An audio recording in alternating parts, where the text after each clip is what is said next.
একদিনের জন্য আমার কোনো কাজে বিরক্ত হয়, ইস, আরে, বিরক্ত হয়ে আমরা এগুলো বলি না? একদিনের জন্য বলে না, একদিন, একটি মুহূর্তের জন্য।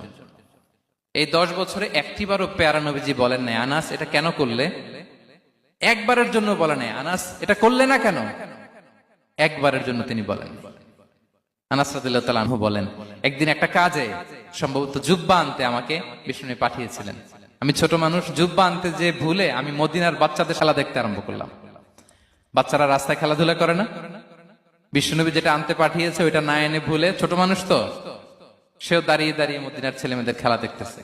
এখন সময়ের পর সময় যায়, ঘন্টার পর ঘন্টা যায়, আনাস তো আর আসে না জুব্বা নিয়ে। বিষ্ণুনবী ভাবলেন, হায় রে, আনাস মনে ভুলে গেছে, যাই নিজের কাজ নিজেই করে নিয়ে আসি। বিষ্ণুনবী বেরোলেন, বেরোই দেখে ওই তো আনাস, আমার আনাস বাচ্চাদের সাথে খেলা দেখতেছে। আমরা হইলে কি করতাম?